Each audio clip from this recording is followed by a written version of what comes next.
T'es-tu déjà arrivé de vouloir mourir ou bien d'avoir envie de mourir? Tout dépend de l'état d'esprit de quelqu'un. Je me souviens qu'il m'est arrivé 2 ou 3 fois d'avoir envie de mourir après que j'ai eu à confesser mes péchés, après que je me suis lamenté auprès de Dieu et que j'ai senti être pardonné. J'avais un fort envie de mourir afin de me retrouver au ciel et voir Dieu, parce que j'avais la conviction d'être pardonné et d'être purifié. Tout dépend de l'état d'esprit de la personne qui va mourir. Osinachi Nwachukwu, elle a combattu le bon combat. La mort n'a pas le dernier mot. Moi, je fais des vidéos sur l'amour, la gloire de Dieu, la justice et aussi des témoignages. J'interviens ainsi dans toute relation dans laquelle on trouve un être humain. Dans certaines croyances, on pense que l'ange de la mort est très beau lorsqu'il apparaît pour retirer l'âme du corps de quelqu'un qui va mourir dans la pureté. Mais il est très vilain lorsqu'il apparaît devant quelqu'un qui va mourir dans le péché ou l'impureté. C'est quelqu'un dont le péché n'est pas pardonné qui peut donc craindre la mort. Il faut être perfectionniste parce que notre Dieu, le vrai, est un Dieu de perfection. Tout ce qu'il crée est beau et splendide. Tout ce qu'il fait, il le fait de manière à ce que cela puisse être irréprochable. Son trône est établi à l'extrême hauteur. Être perfectionniste dans la foi, c'est vivre sa foi de manière complète et approfondie. C'est se donner complètement à Dieu afin qu'il puisse agir à travers toi. Je viens faire cette vidéo aujourd'hui, c'est d'abord pour rendre hommage à Osinachi Nwachukwu, mais aussi parce que j'ai constaté par la réaction des gens après la mort de la chantre qu'une multitude de personnes cherchent le confort sur cette terre au lieu de le chercher dans le ciel. N'oublions pas que la place que nous occuperons dans le ciel dépend de comment nous avons investi dans les choses de Dieu et du nombre de choses que nous avons eu à sacrifier pour hériter le royaume de Dieu. Je vois le comportement de Osinachi Nwachukwu comme celui d'un cultivateur qui s'est abaissé pour cultiver le champ de Dieu et son mari lui donnait les coups dans le dos, mais consciente dans son esprit qu'elle avait peu de temps à passer ici sur terre, elle a ignoré les douleurs qu'elle ressentait sous les coups pour pouvoir plutôt vite avancer dans son ministère. Vous qui accusez la dame d'avoir mal agi de son vivant, que pourquoi elle a caché son problème et a-t-elle subi les mauvais traitements jusqu'à la mort? Qu'est-ce qu'on peut appeler le pire dans le mariage chrétien lors de l'engagement des conjoints? N'est-ce pas que tout ce que Osinachi Nwachukwu a souffert dans son foyer peut être appelé le pire? Mais elle a choisi de garder le silence à l'instar de Jésus lui-même, ce qu'il a subi jusqu'à la crucifixion. Le comportement du mari de Osinachi Nwachukwu n'est pas bon. Mais moi, je ne suis pas son juge, mais Dieu. Si cette femme, qui était puissamment dans l'œuvre de Dieu, n'a pas quitté son foyer malgré tout ce qu'elle subissait, moi, mon opinion est qu'elle a combattu le bon combat. Elle s'est mariée vraiment pour le meilleur et le pire. Elle a respecté son engagement et ses promesses de mariage devant Dieu et devant les hommes. Même dans les douleurs atroces, elle n'a pas renoncé à sa foi. Elle n'a pas aimé la vie jusqu'à craindre la mort. Quand elle chante, tu sens la croix des vrais chrétiens et au-delà de cette croix, tu sens l'amour inconditionnel qu'elle a pour l'humanité tout entière. À cause de son ministère de délivrance des âmes et pour l'évolution de ce dernier, elle a ignoré sa souffrance pour gagner assez d'âmes pour Dieu. J'ai regardé les vidéos de la dame et je viens te dire aujourd'hui que c'est une opportunité pour toi qui es toujours vivant. Toi qui es vivant, va regarder une chanson de cette dame pour vérifier si l'Esprit Saint est en toi. La communication est d'abord spirituelle.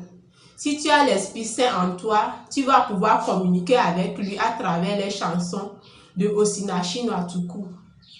Quant à moi, Dieu ne me l'a pas encore révélé, mais si vous entendez un jour que j'ai été bastonnée jusqu'à mort ou bien je suis morte dans le sang après beaucoup de souffrance pour Dieu, ne vous lamentez pas pour moi.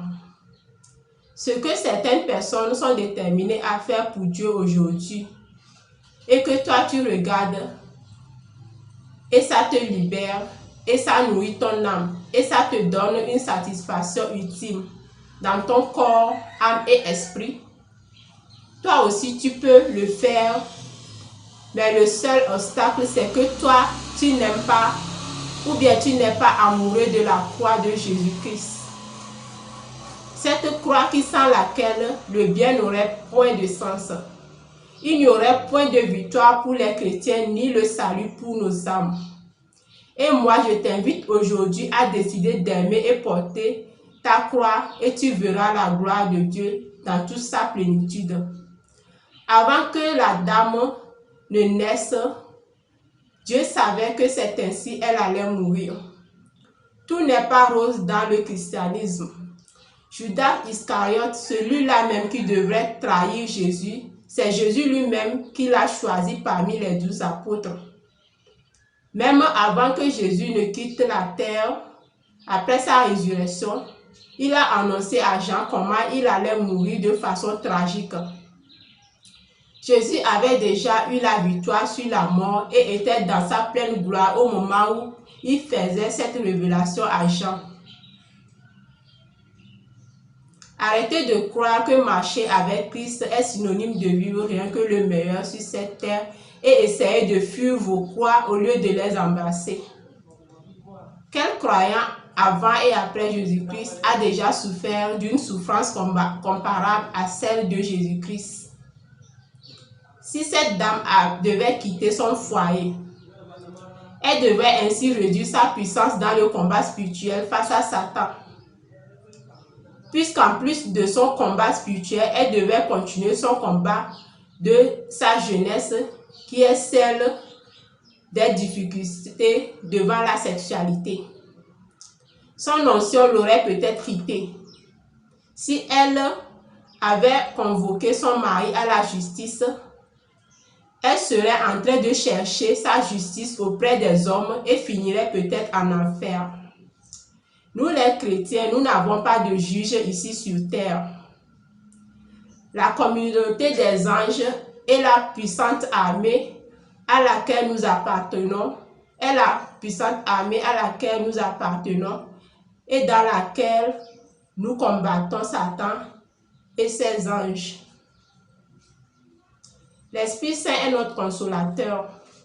Le Seigneur Jésus-Christ, notre avocat auprès de Dieu.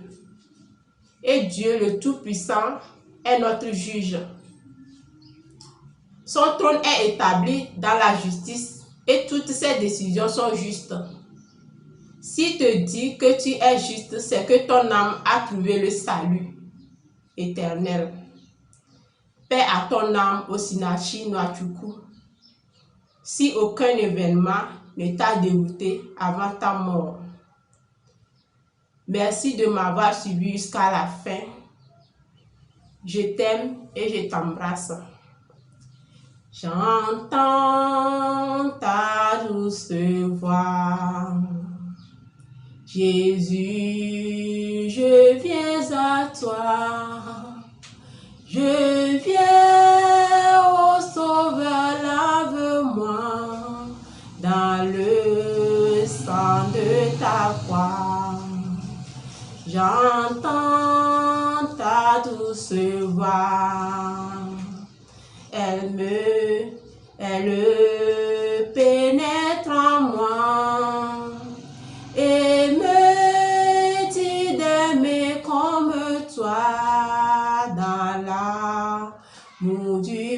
prochain. J'entends ta douce voix. Elle me dit, crois en moi. Je crois, Seigneur, soutiens ma foi. Tiens-moi près de ta croix. Jésus, roi des rois, qui mourut pour moi. Je veux mourir avec toi sur la croix. Jésus, roi des rois, qui mourut pour moi. Je veux mourir avec toi sur la croix. Amen.